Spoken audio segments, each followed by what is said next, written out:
Hello friends, सबको मेरा नमस्कार है। आप स्क्रीन पे देख पा रहे हो आईबीपीएस की जो कल यानी कि गुजरा हुआ कल, आज 9 तारीख है, 9 जून है। और ये जो रिक्रूटमेंट है कल निकली थी। ठीक है। तो कई सारे लोगों ने एक ही जो क्वेरी थी उसके बारे में बहुत सारे क्वेश्चन किए थे कि भाई एक्सपीरियंस किस में है किस में नहीं है।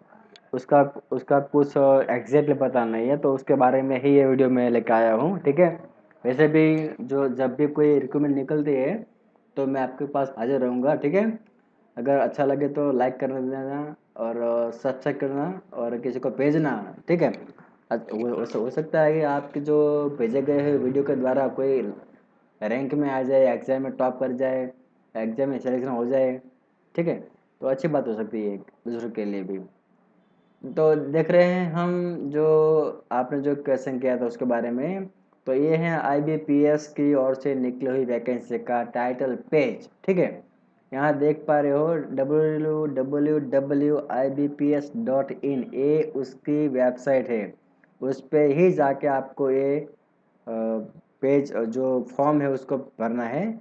बाद में जो लाइन लिखी गई है, इन केस ऑफ क्वेरीज, अगर आपको कोई दिक्कत है, कोई कंप्लेंट्स है, तो please log in to http://cgrs.ibps.in।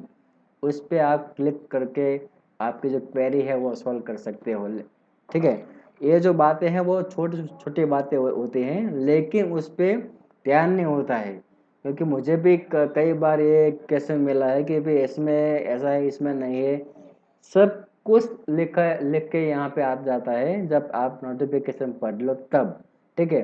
तो यहाँ पे जो पोस्ट निकली है वो यहाँ पे देख सकते हैं। Any eligible candidate who aspires to join any of the regional rural banks listed at a age group A officers scale 1, 2 और 3 and group B office assistant multipurpose. ठीक है। ये पोस्ट है, आपको इस पोस्ट पे अप्लाई करना है। लेकिन याद ये रहे, जो भी पोस्ट में इसमें अलग अलग क्वालिफिकेशंस और अलग अलग मात्रा में एक्सपीरियंस मांगा है। तो वही काफ़ी सारे पर्सन्स के क्वेरी थी, क्वेश्चंस मुझे पूछा गया था।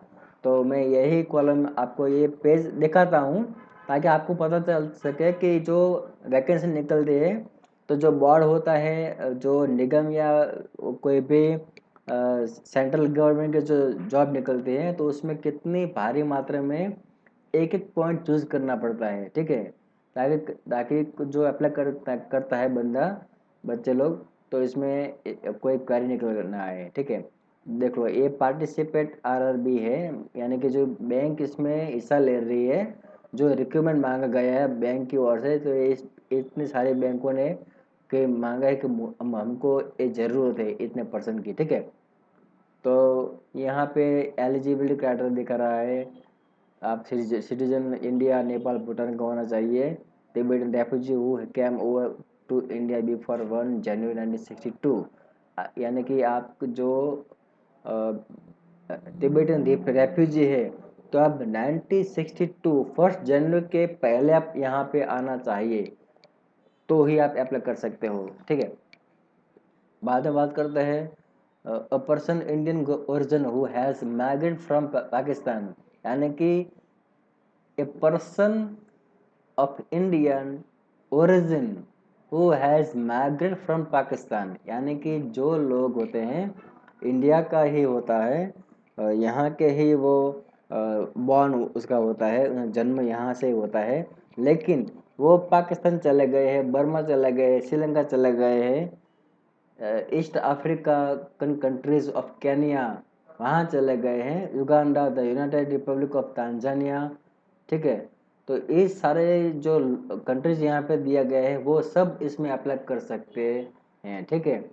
तो याद रखना, इतनी सारी दिक्कतें, भारी मात्रा में जो कहता है ना कि काम है काम है काम है, तो यही काम करना पड़ता है जब वैकेंसी निकलते हैं। तो जो बोर्ड वाले जो ऑफिसर्स होते हैं, जो वैकेंसी निकलते हैं, तो कोई भी बात रह ना जाए, वो सारी इसमें जो एकजुट करके ये वैकेंसी निकालते हैं। ठीक है, देखते हैं ये यहाँ पे एज लिख के आ गया है, तो इसमें आप देख लेना कि आपकी एज यहाँ दिख रहा है बॉर्न अर्लियर देन, कि इसमें भी एक क्वेश्चन निकल के आया था, बॉर्न अर्लियर देन और both dates inclusive.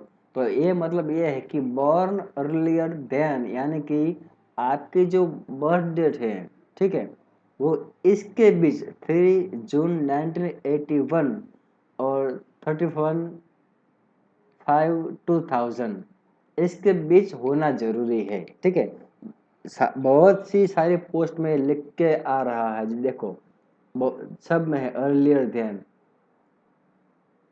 Born earlier than, earlier than. ठीक है, तो आपका जो बर्थ डेट है वो इसके बीच होना जरूरी है, जो यहाँ पे लिख के आ रहा है वो। ठीक है, आगे बढ़ते हैं। यहाँ दिख रहा है एज रिलैक्सेशन और यहाँ दिख रहा है कैटेगरी। आप किस कैटेगरी से बिलोंग करते हैं उस पर डिपेंड करता है कि आपको एज में कितना रिलैक्सेशन मिलने वाला है वो। ठीक है, तो आगे बात करते हैं। ये सारी मात्रा में पेजेस हैं, आई थिंक 56 पेजेस हैं। तो आप जो हैंडीकैप लोग होते हैं, कोई पर्सन ऐसा होता है कि कोई बीमारी का इलाज चल रहा है, तो भी इसमें अप्लाई कर सकते हो। लेकिन इससे पहले मैं आपको सबको गुजारिश है मेरी कि पहले ये जो क्वालिफिकेशन है, नोटिफिकेशन है, सब अच्छी तरह से पढ़ लेना। ठीक है, बाद में देखते हैं। सब ये गाइडलाइंस दिया गया है, देखो यहाँ है ना, guidelines for candidates with intellectual डिसएबिलिटीज ID. ठीक है, तो वो भी इसमें अप्लाई कर सकते हैं, लेकिन आपके पास आपका जो आप जिसकी वजह से आप अब जानवर हो, यानी कि आम इंसान तरीके से जी नहीं सकते हो, आपके कुछ बीमारी है, तो आपके पास उसका प्रॉपरली पेजेस यानी कि कोई कागज या सर्टिफिकेट होना जरूरी है। ठीक है, देखते हैं आगे। ये है जो मेरा बहुत सारे लोगों ने प्रश्न पूछा था वो एक्सपीरियंस वाला। ठीक है, ये 6 कॉलम का ये एजुकेशनल क्वालिफिकेशंस एंड एक्सपीरियंस। ठीक है, तो ऑफिस असिस्टेंट की जो पोस्ट है इसमें सिर्फ बैचलर डिग्री मांगा है, any discipline from a recognised university और इट्स इक्विवेलेंट। ठीक है, तो कोई भी जो रिकॉग्नाइज यूनिवर्सिटी होती है उसमें से आप ग्रेजुएशन किया होना जरूरी है ऑफिस असिस्टेंट की पोस्ट पे, और एक्सपीरियंस 0 है। आप फ्रेश हो तो भी आप अप्लाई कर सकते हो। ठीक है, बाद में बात करते हैं ऑफिसर स्केल 1, उसमें भी एक्सपीरियंस 0 है। उसमें भी क्या मांगा है, बैचलर डिग्री, यानी कि आपके पास कोई भी, सब यहाँ दिया गया है ना, देखो, bachelor degree in any discipline from a recognized university or its equivalent. Preference will be given to the candidates having degree in agriculture, horticulture, forestry, animal husbandry। ठीक है, आप सब इसमें से कोई भी डिग्री हो तो भी आप इसमें अप्लाई कर सकते हो। तो मेरा मतलब कहना ये है कि ऑफिस असिस्टेंट में भी एक्सपीरियंस नहीं मांगा है, आप कॉलेज कर चुके हो, ग्रेजुएट हो, फ्रेश हो, तो भी इसमें आप अप्लाई कर सकते हो। ठीक है, ऑफिसर स्केल 1 में भी आप सिर्फ मांगा है, कॉलेज पास मांगा है, डिग्री मांगा है, और एक्सपीरियंस नील है, यानी कि आपके पास एक्सपीरियंस नहीं है, तो कोई भी अनुभव नहीं है, तो भी आप इसमें अप्लाई कर सकते हो। ठीक है, तो ये बहुत अच्छी सारी वैकेंसी है ऑफिसर स्केल 1 और ऑफिस असिस्टेंट। ठीक है, बाद में अनुभव मांगा गया है ऑफिसर स्केल 2 में 2 years as an officer in a bank और फाइनेंशियल इंस्टीट्यूशन। ठीक है, तो 2 साल का एक्सपीरियंस मांगा है बैंक में या फिर फाइनेंशियल इंस्टीट्यूशन में, स्केल 2 में। स्केल 2 स्पेशल मैंने ऑफिसर्स में भी 1 year चार्टर्ड अकाउंट में वो CA वाला है। ठीक है, 1 year in the relevant field. Officer scale 2 में मांगा है 1 year 1 साल का मांगा है, किसका, इन द रिलेवेंट फील्ड, यानी कि बैंक से जो आधारित कोई भी संस्था, बोर्ड, निगम काम करता है, तो उसमें आपका 1 साल का अनुभव होना ज़रूरी है, ठीक है। बाद में यहाँ पे मैं अगले बोला था 1 year as an chartered account, वो किस में है, चार्टर्ड अकाउंट, यानी कि आप अगर इसमें अप्लाई करते हो चार्टर्ड अकाउंट में तो आपके पास सीए की डिग्री होना जरूरी है, ठीक है।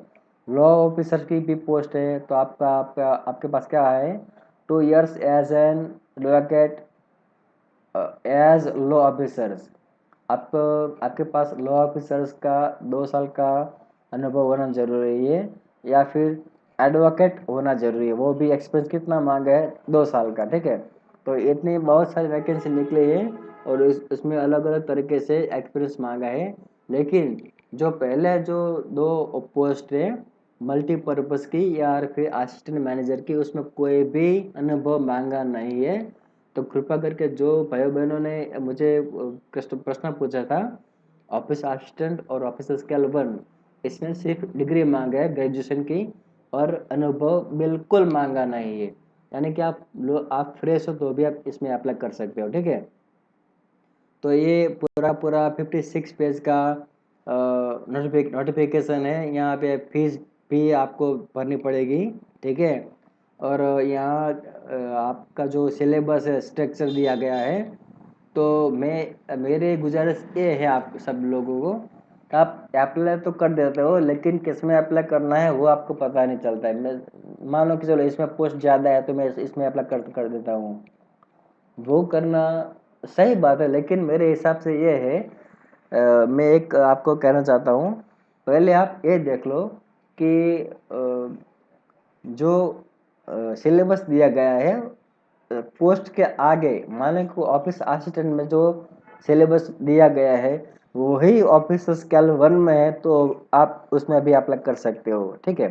लेकिन अगर ऑफिस असिस्टेंट या मल्टीपर्पज़ सॉरी ऑफिस स्केल 1 या फिर मल्टीपर्पज़ दोनों में जो क्राइटेरिया है यानी कि जो सिलेबस है वो अलग अलग है, तो आपको पहले ये चूज कर लेना है कि मेरा जो क्राइटेरिया है, मेरा जो क्वालिफिकेशन है, यानी कि मेरी जो स्किल है कितने किस में पावरफुल है, ऑफिसर्स ऑफिसर स्केल 1 में या फिर ऑफिस असिस्टेंट में।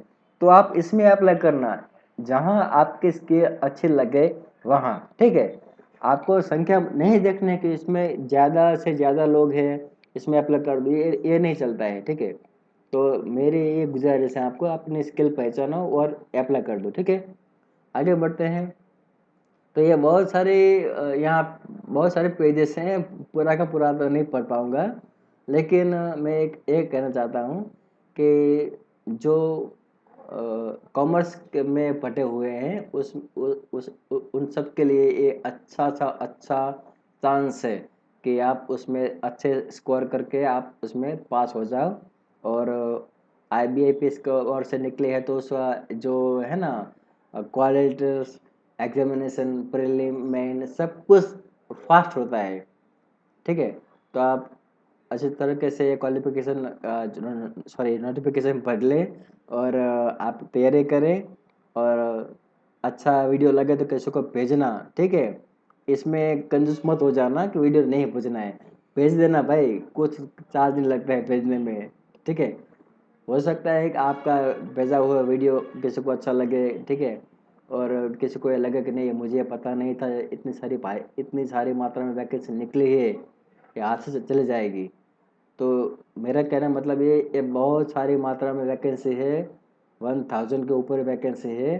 तो ये आपको सबको अपने जो संबंधित पर्सन हैं, ग्रुप्स हैं, फ्रेंड्स ग्रुप है, ठीक है, अपना परिवार का ग्रुप होता है, सब सब में बांट देना है वीडियो। कोई भी बंदा कोई